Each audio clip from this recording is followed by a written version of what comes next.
Donc, dans cette vidéo, on va voir la correction d'un exercice qui est à votre programme d'enseignement scientifique. Donc on va chercher à faire de l'optimisation de transport de l'électricité. Le réseau qui est représenté ici, il est simplifié, c'est-à-dire qu'il y a deux sources d'électricité, une source S1 et une source S2, que vous pouvez voir comme une centrale nucléaire par exemple, et ici un parc éolien, qui vont produire de l'électricité. Ici, il y a un répartiteur qui va recevoir les électricités des deux sources et qui va les répartir vers un utilisateur U1 et un utilisateur U2 en fonction de leur demande. Donc voilà, très simplifié parce que deux sources d'électricité et simplement deux utilisateurs en bout de réseau. Petit rappel, quand vous avez un transport d'électricité dans des câbles, eh bien il se trouve que vos câbles réagissent comme une résistance.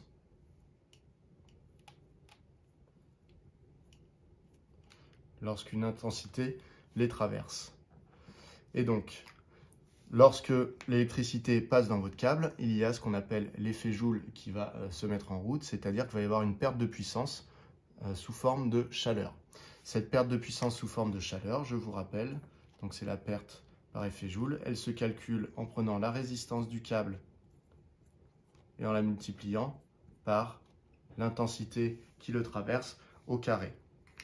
Donc ça, cette résistance du câble, je vous rappelle également qu'elle dépend du matériau utilisé pour le câble et qu'elle dépend également de la longueur du câble.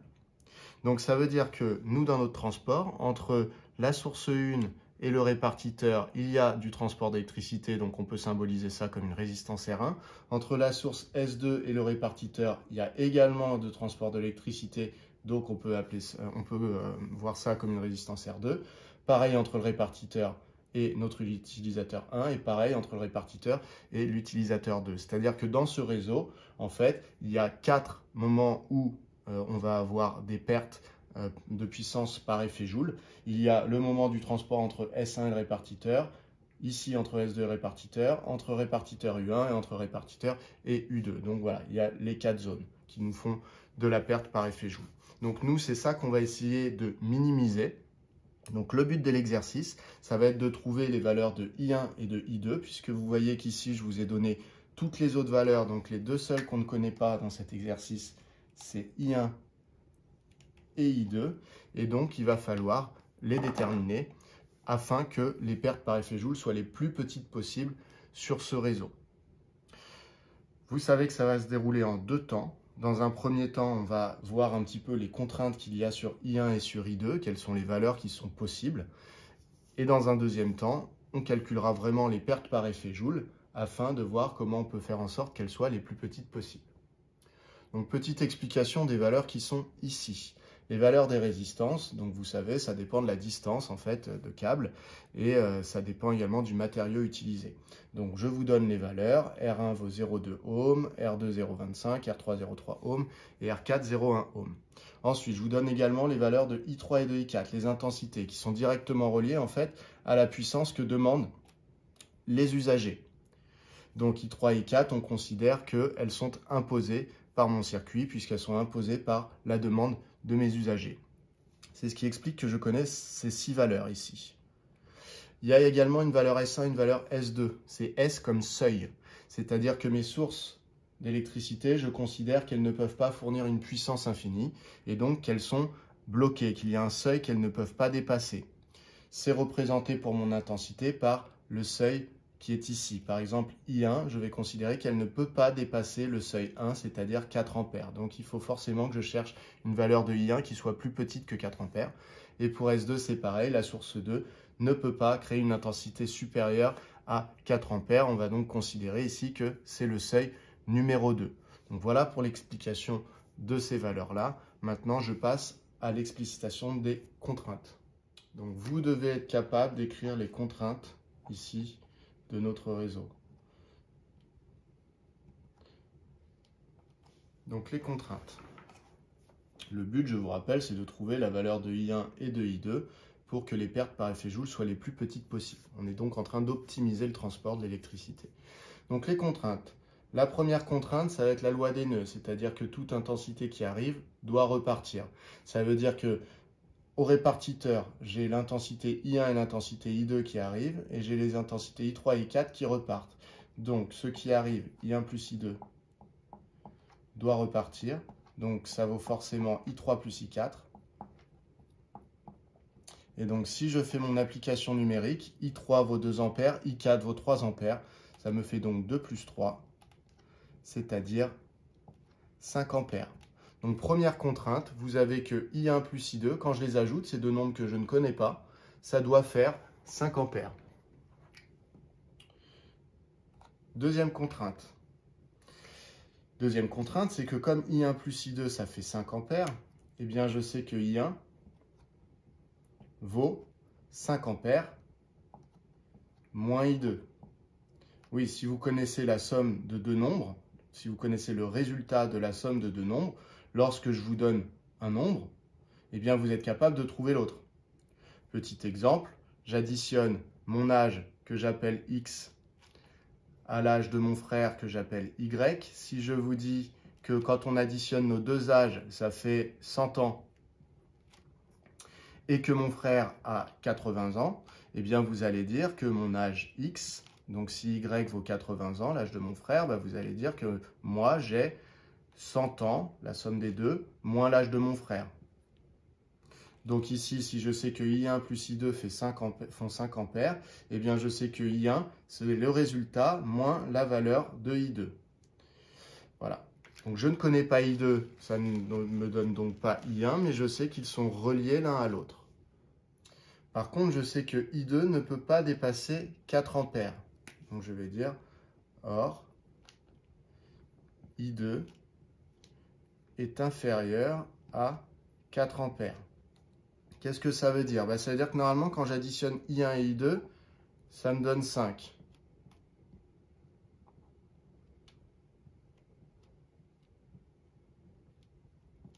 Donc quand j'additionne I1 et I2, ça me donne 5. Donc à eux deux, ils se partagent cet espace-là. Si I2 vaut, par exemple, 2 ampères, ça voudra dire que I1 en vaut 3. Si I2 vaut 3 ampères, eh bien ça veut dire que I1 doit valoir simplement 2 ampères, puisque la somme doit faire 5. Et donc, si jamais je sais que I2 vaut au maximum 4, puisque son seuil est égal à 4 ampères, ça veut dire qu'au maximum, I2 peut prendre cette place-là. I2 ne peut pas occuper toute la place. Donc ça veut dire que pour que la somme fasse 5, I1 vaut au minimum 1 ampère. Parce que si I1 ne fait pas 1 ampère et ne fait par exemple que 0,5 ampère, ça obligerait I2 à faire 4,5 ampères, ce qui lui est interdit par son seuil. Donc ça veut dire que I1 ne peut pas être en dessous de 1 ampère, il occupera obligatoirement la place qui est là, puisque I2 ne peut occuper au maximum que 4 ampères. Donc, or, I2 est inférieur à 4 ampères, donc I1, il est forcément plus grand que 1 ampère. J'ai donc trouvé une contrainte sur I1 qui est que I1, alors regarde si vous voyez toujours, oui, vous voyez toujours, parfait, que I1 en fait est compris entre 1 ampère, puisque je viens de dire qu'il devait être supérieur à 1, et en même temps I1 doit quand même être inférieur à son propre seuil, puisqu'on avait dit qu'S1 ne pouvait pas fournir une intensité infinie, donc ça ne pouvait pas dépasser 4 ampères. J'ai donc que I1 se trouve entre 1 et 4. Alors on pourrait faire de même pour I2, c'est-à-dire que I2, c'est pareil, I2 cette fois-ci, je peux le voir comme étant le résultat de I1 plus I2, 5 ampères, moins la valeur de I1, donc 5 moins I1. Or, je sais que I1, c'est pareil, doit être plus petit que 4 ampères, c'est le fameux seuil S1, donc je sais que I2 doit être forcément plus grand que 1 ampère. Et donc, j'obtiens également que I2 doit être compris entre 1 ampère et 4 ampères. Donc dans cet exercice, je cherche une intensité I1 comprise entre 1 ampère et 4 ampères, une intensité I2 comprise entre 1 ampère et 4 ampères,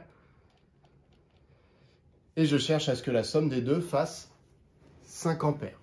Donc voilà pour mes contraintes. Donc je vais les garder en mémoire, donc je peux tout à fait me les renoter quelque part ici.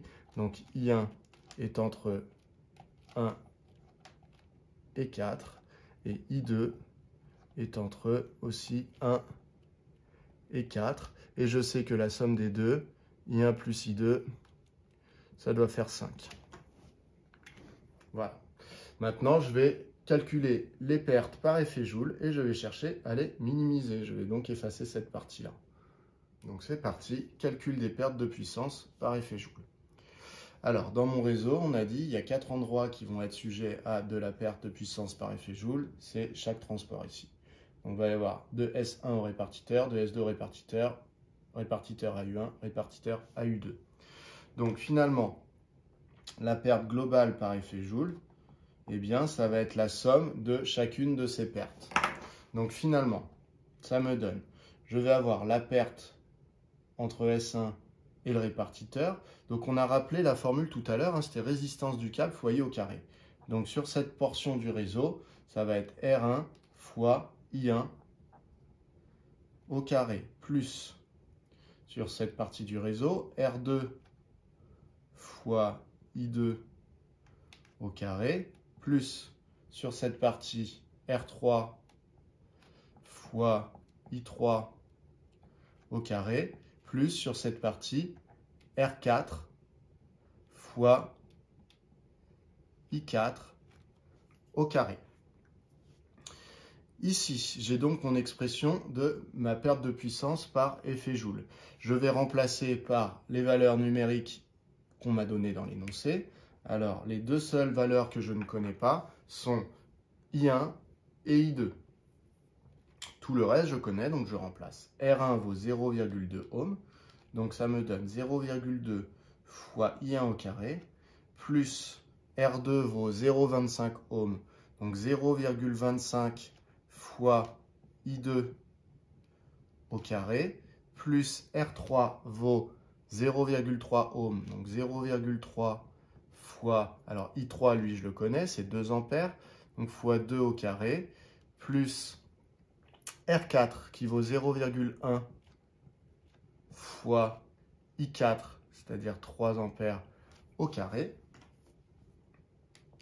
Je vais effectuer mes calculs. Cela me donne 0,2 fois I1 au carré. Ça doit rester comme ça puisque je ne connais pas I1. Plus 0,25 fois I2 au carré qui va rester comme ça puisque je ne connais pas I2. En revanche, je connais les valeurs qui sont là. Donc 2 au carré, ça fait 4. 4 fois 0,3, eh bien, si j'avais juste 3 fois 4, ça aurait fait 12. Donc 0,3 fois 4, ça me fait 1,2. Plus 3 au carré, ça fait 9. 0,1 fois 9, ça fait 0,9. Donc si je fais 1,2 plus 0,9, j'obtiens 2,1. Je vais le mettre directement, ça me fera gagner une petite ligne.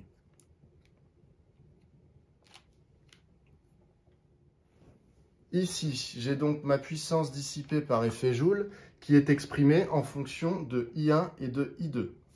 Alors moi, le principe, c'est que pour optimiser ici mon réseau, eh bien, j'aimerais bien tracer la courbe des pertes par effet Joule en fonction de l'intensité I1, par exemple. Là, ici, comprenez bien que tracer une courbe lorsque on a deux variables I1 et I2, c'est extrêmement compliqué, vous ne savez pas le faire. C'est-à-dire que vous savez tracer une courbe lorsque, par exemple, on vous parle d'une fonction dont une expression est f de x. C'est-à-dire qu'il n'y a qu'une seule valeur que vous ne connaissez pas. Et donc, en faisant varier cette valeur, vous trouvez les images et vous pouvez tracer une courbe avec... Alors là, vous ne voyez plus, donc je vais décaler légèrement.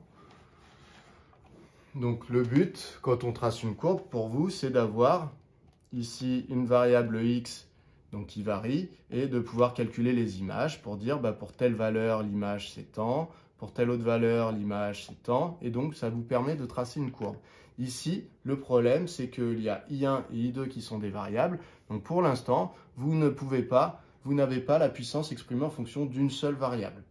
Donc dans un premier temps, le travail, ça va être d'essayer de faire en sorte qu'il n'y ait plus qu'une seule variable, qu'il y ait soit que la variable I1, soit que la variable I2. Donc moi, je vais essayer de faire en sorte qu'il n'y ait plus que la variable I1. Comment je peux faire ça? Eh bien, en fait, I1 et I2 sont reliés. C'est-à-dire que je vous rappelle que c'est encore marqué ici, I1 plus I2 donne 5 ampères. Donc, ça veut dire que si I1 plus I2 donne 5 ampères, I2 vaut 5, les 5 ampères, moins la valeur que je trouve pour I1. Donc, ça veut dire qu'en fait, le I2 qui est là, je vais le substituer par 5 moins I1. Donc, c'est parti. Ça me donne 0,2 fois I1 au carré plus 0,25 fois 5 moins I1 au carré plus 2,1. Donc, vous voyez, l'écriture n'est pas plus jolie, entre guillemets, mais désormais, je n'ai plus qu'une seule variable, I1, I1. Il n'y a plus le I2 de la ligne précédente. Ça veut dire que là, je suis dans une configuration où la puissance est exprimée en fonction d'une seule variable, et donc où je vais pouvoir faire un graphique avec la puissance, et ici, ma variable I1. Et donc, à partir de là, je vais être capable de repérer sur ma courbe s'il y a une valeur qui est plus basse que tout le monde. Et dans ce cas-là, ça voudra dire que ma puissance est la plus basse quand I1 vaut cette valeur. J'aurai donc fini mon exercice, puisque mon exercice, c'est de trouver I1 et I2 pour que la puissance dissipée par effet Joule sur mon réseau soit la plus petite possible. Donc, maintenant, je vais tracer cette courbe. Alors, pour tracer cette courbe et pour trouver là où elle est le plus bas possible, ce que je vous avais dit, c'est que j'allais remplacer, pour essayer de vous aider un petit peu, à faire quelque chose d'un peu plus mathématique, entre guillemets, c'est qu'on va remplacer I1 par X. En général, ça vous aide à penser sous forme de courbe. Donc, on remplace I1 par X. Ça, c'est simplement pour que ça fasse plus joli dans votre tête, hein. En soi, on aurait pu garder I1.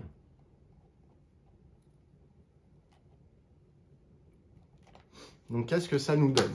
Eh bien, ça nous donne PJ, alors je peux même mettre 2x, si je veux vraiment enfoncer le clou sur la fonction, ça vaut 0,2, d'accord? PJ de x, c'est PJ, hein. Là, ici, j'aurais pu mettre PJ de I1, I2, par exemple.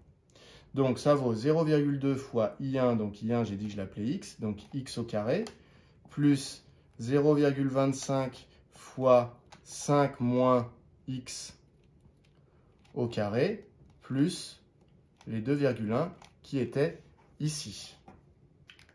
Maintenant, ça va être très calculatoire, c'est-à-dire que cette expression, je pourrais déjà la tracer sur un graphique et repérer l'endroit où ma courbe est le plus bas.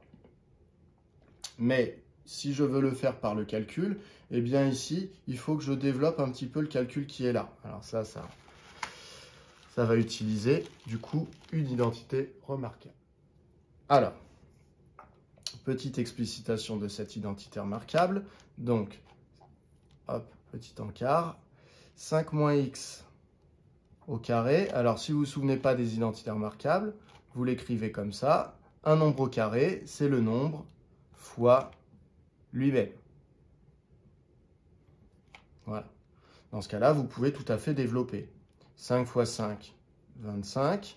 5 fois moins x, moins 5x. Moins x fois 5, moins 5x à nouveau. Et moins x fois moins x, plus x au carré.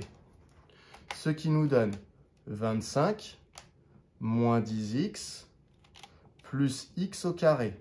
Donc finalement, vous voyez, 5 moins x au carré, qui est ici, je peux l'écrire 25 moins 10x plus x au carré. Ceux qui veulent utiliser une identité remarquable, c'est celle-là, je vous la rappelle, c'est a moins b au carré, ce qui vous donne a carré moins 2ab plus b carré.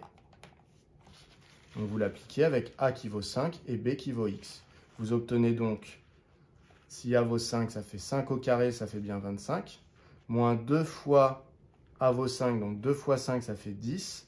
B vaut x, donc 10x. Plus b au carré, si b vaut x, b au carré, c'est bien x au carré. Du coup, ici, je remplace. Cela me donne 0,2 x au carré plus 0,25 fois, entre parenthèses, 25 moins 10x plus x au carré. Donc, j'ai simplement recopié cette expression-là, plus 2,1. Je poursuis mon calcul, donc ici, je vais développer. Alors, ça me donne 0,2 x au carré plus 0,25 fois 25, donc ça fait 6,25, moins 0,25 fois 10, donc moins 2,5 x, et 0,5 fois x au carré, donc plus 0,25 x au carré, plus les 2,1 qui étaient là. Maintenant, je vais faire ce qu'on appelle en mathématiques, je vais réduire. Donc, vous voyez, tout ça, c'est juste calculatoire, hein. Là, il n'y a plus de physique là-dedans, il n'y a plus d'effet Joule ou quoi que ce soit. C'est du calcul pour réduire mon expression. Et arriver à une expression que je connais un petit peu mieux. Du coup, ça nous donne des x au carré. Il y en a 0,2 ici et il y en a 0,25 ici. Donc, en tout, il y en a 0,2 plus 0,25, c'est-à-dire 0,45. Ensuite, dx, il y a moins 2,5x ici.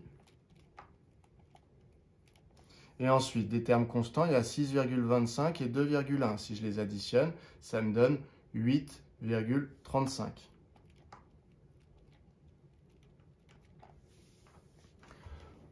Voilà pour le résultat. Donc ici, vous avez la puissance dissipée par effet Joule sur tout le réseau qui s'exprime en fonction de x, c'est-à-dire en fonction de la valeur de I1. Donc notre but, ça va être de trouver le x qui fait que ce résultat est le plus petit possible. Alors déjà, on peut regarder ce qui se passe sur la courbe représentative de cette fonction. Donc on peut prendre notre calculatrice dans un premier temps, après je ferai avec l'ordinateur. Avec la calculatrice, vous voyez, donc moi je fais avec ce modèle, vous allez dans f de x pour tracer une courbe, vous écrivez l'expression qui était en bas de mon tableau, là ici, là, de PJ de x. Donc vous avez cette expression, et ensuite vous allez voir dans le graphe. Vous allez voir, la courbe va apparaître, voilà. Donc la courbe qui est tracée là, c'est donc la puissance dissipée par effet Joule en fonction de l'intensité I1. Donc vous voyez que cette puissance, visiblement ici, elle va avoir un point où elle est la plus petite possible. Donc mon but, ça va être de lire l'abscisse qui se trouve ici, c'est-à-dire la valeur de I1 qu'il faudrait pour que la puissance dissipée par effet Joule, du coup, soit la plus petite possible. Donc soit je fais une lecture graphique et je vois qu'ici, par exemple, c'est entre 2 et 3 et j'essaie de lire. Soit je peux aussi me déplacer avec un point sur ma courbe. Je peux aller chercher comme ça ma valeur. Je me place au point qui me semble être le point le plus bas. Et ici, on m'indique que c'est à peu près 2,80. Voilà, donc ça, tout ça, c'est un petit peu imprécis puisque vous voyez, c'est de la lecture graphique, mais c'est une première étape. C'est-à-dire que déjà, celui qui a compris ça et qui me dit que du coup, d'après la calculatrice, la puissance dissipée par effet Joule est la plus petite quand I1 vaut 2,8, c'est déjà bien. Maintenant, ce qu'on attend réellement de vous, c'est que vous connaissiez la formule qui vous donne ici l'abscisse du point le plus bas, l'abscisse du minimum de votre fonction. Alors, comment on fait ça? Eh bien, petit rappel, déjà, quand vous avez une fonction qui est comme ça, avec une expression de cette forme-là, c'est une fonction polynomiale de degré 2 que vous avez vue en seconde et en première pour ceux qui ont fait des maths en première. Et donc ici, vous savez qu'en fait, ce genre de fonction, eh bien, on donne des noms aux coefficients. Ce coefficient 0,45, on peut l'appeler petit a. Le coefficient moins 2,5 qui accompagne x, on peut l'appeler petit b. Et que le coefficient constant derrière, on l'appelle petit c.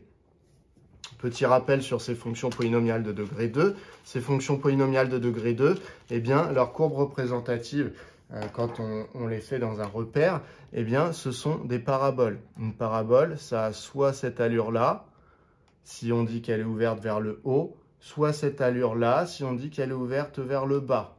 Je ne vous fais pas les axes, justement, pour ne pas vous influencer, hein. Donc, qu'est-ce qui nous dit qu'une parabole est ouverte vers le haut ou vers le bas? Eh bien, c'est le coefficient dominant, c'est le nombre qui accompagne x au carré. S'il est positif, la parabole est ouverte vers le haut, et si jamais ça avait été un nombre négatif, elle aurait été ouverte vers le bas. Donc nous, on est dans ce cas-là, parabole ouverte vers le haut, et d'ailleurs, vous l'avez vu sur le graphique. Et donc après, vous aviez appris en seconde, donc je vous rappelle votre cours, vous avez appris que une parabole eh bien, avait ce qu'on appelle un sommet. Donc pour nous, ça va représenter l'endroit où la puissance dissipée par effet Joule est la plus petite. Et que l'abscisse de ce sommet ici, eh bien, c'était moins B sur 2A. Alors avec qui pour B et qui pour A? Eh bien, B c'est moins 2,5 comme on l'a dit avant et A c'est 0,45. Donc maintenant, il ne me reste plus qu'à calculer ce petit nombre pour savoir en fait quel est le I1, puisqu'en fait ici j'ai les X, mais X j'ai vu que c'était I1. Donc en fait je vais chercher le nombre qui est ici, ça me donnera la valeur de I1 pour laquelle la puissance dissipée par effet Joule est la plus petite possible. Donc je vais effacer, je vais garder ça peut-être en bas, je vais effacer tout ça pour faire simplement le calcul de moins B sur 2A. Donc, on va dire le sommet de la parabole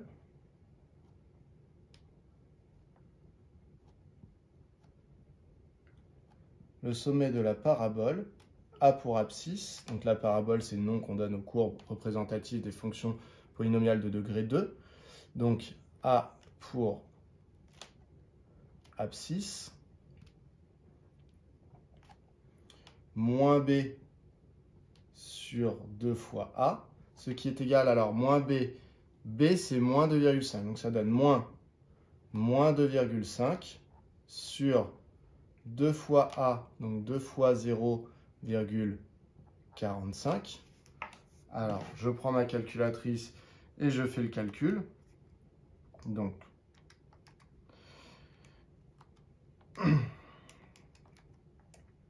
et ça me donne environ 2,78. Voilà. Donc, ça veut dire que, donc c'est arrondi, hein, mais c'est pas gênant pour ce qu'on fait nous. Donc, ça veut dire que pour que ma puissance dissipée par effet Joule soit la plus petite possible, il faut que j'utilise une intensité I1 de 2,78 ampères. Donc ça, on va le dire.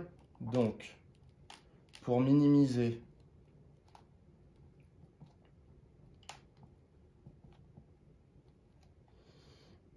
les pertes, puisque c'était ça la question de base, hein, les pertes dissipées par effet Joule,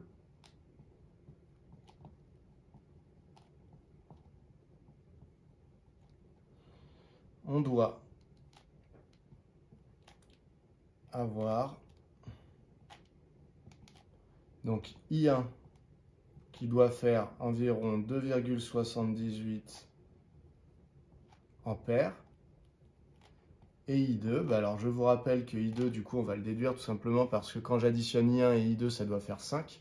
Donc si I1 vaut 2,78, eh bien ça veut dire que I2 doit valoir 2,22 ampères. Voilà. Donc du coup, vous avez trouvé I1 et I2 qui vont faire que les pertes dissipées par effet Joule sur le réseau sont les plus petites possibles. Voilà l'exercice que vous devez savoir faire. Alors, juste une chose que j'ai oublié, donc je vais vous dire, c'est qu'il faut bien vérifier à la fin que le I1 et le I2 que vous avez trouvé, eh bien, étaient bien autorisés. C'est-à-dire que I1, on avait vu au départ que c'était entre, alors je baisse un peu, I1, ça devait être entre 1 ampère et 4 ampères.